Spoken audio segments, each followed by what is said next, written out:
সালাতুল হাজত নামাজ পড়লে কি হয় জানেন? অনেকেই কিন্তু আমরা সালাতুল হাজত নামাজ কি এটা জানিই না, অথচ আপনার প্রয়োজন মেটানোর জন্য, আপনার কোনো সাহায্যের জন্য, যে সাহায্যটা আল্লাহর কাছ থেকে আপনার দরকার, দুনিয়ার মানুষ এই সাহায্য আপনাকে করতে পারবে না, আপনি ওই প্রয়োজনটা, ওই সাহায্যটা পাওয়ার জন্য যদি আপনি 2 রাকাত নামাজ আদায় করেন সালাতুল হাজতের, এই নামাজ আদায় করে আল্লাহ পাকের কাছে যা চাবেন আল্লাহ পাক আপনাকে সেটাই দান করবে। মনে করেন আপনার এমন কিছু প্রয়োজন এখন যেটা দুনিয়ার মানুষ আপনাকে দিতে পারবে না, এটা আল্লাহর কাছ থেকে আপনার দরকার, গায়েবী ভাবে দরকার, তখন আপনি 2 রাকাত নামাজ পড়বেন। নবীজি সাল্লাল্লাহু আলাইহি ওয়াসাল্লাম বলেন, তোমাদের যখন কোনো কিছু প্রয়োজন হয় আল্লাহর কাছে, তখন তোমরা উত্তম রূপে ওযু করবে, উত্তম রূপে ওযু করে 2 রাকাত নামাজ আদায় করবে এবং আল্লাহ পাকের প্রশংসায় লিপ্ত হবে, আল্লাহ পাকের প্রশংসা করবে। প্রথমে উত্তম রূপে ওযু, 2 নম্বরে 2 রাকাত নামাজ এবং 3 নম্বরে আল্লাহর প্রশংসা এবং 4 নম্বরে তোমরা আমার উপরে দরুদ পাঠ করো, আমার উপরে দরুদ পাঠ করে তোমরা আল্লাহর কাছে দোয়া করো। শোনেন, আমরা অনেকেই দোয়া করি আনকমপ্লিট দোয়া, আদর্শ দোয়া নয়। এই দোয়ার মধ্যে কোনো একটা মিস্টেক হয়ে যায়, তার মধ্যে একটা হলো দরুদ পাঠ করা। নবীজি বলছেন যে দোয়ার মধ্যে দরুদ পাঠ করা হয় না, ওই দোয়াটা আদর্শ দোয়া নয়, ওই দোয়াটা আল্লাহ পাকের কাছে কবুল হয় না, গ্রান্টেড হয় না।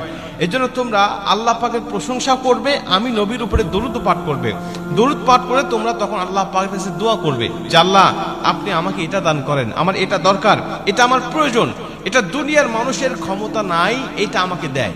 আল্লাহ তুমি ছাড়া কেউ আমাকে দিতে পারবে না, তুমি তো আমার রব, আমি তোমার গোলাম।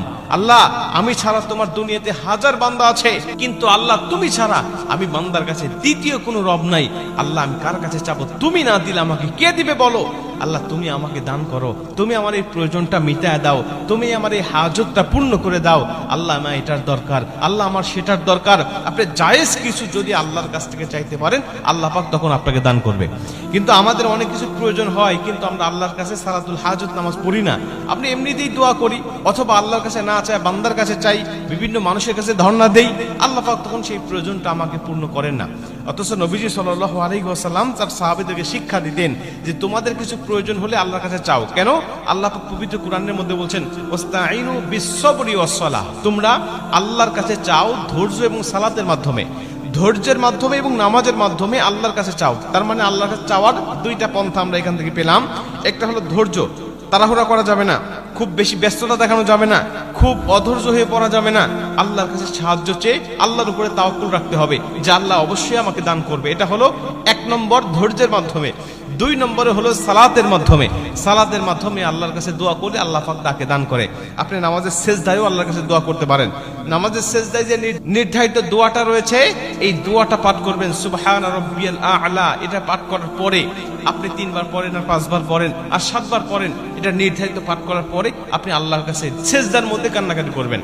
তবে এটা কিন্তু নফল নামাজ, ওই আপনার সালাতুল হাজত নামাজের মধ্যে আপনি আল্লাহ কান্নাকাটি করবেন আপনার ভাষায় যে আল্লাহ আপনি আমাকে এটা দান করেন, সেটা দান করেন, যা যা কিছু করার প্রয়োজন।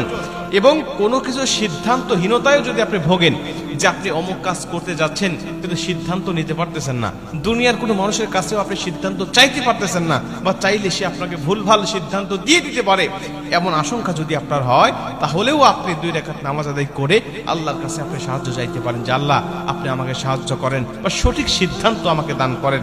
আল্লাহ পাক অবশ্যই আপনাকে সঠিক সিদ্ধান্ত দান করবে এবং আল্লাহর সিদ্ধান্ত নিয়ে যখন আপনি কাজ করবেন, ওই কাজের মধ্যে অবশ্যই বরকত আসবে, ওই কাজটা অবশ্যই সফলতার দ্বার প্রান্তে আপনাকে পৌঁছে দিবে।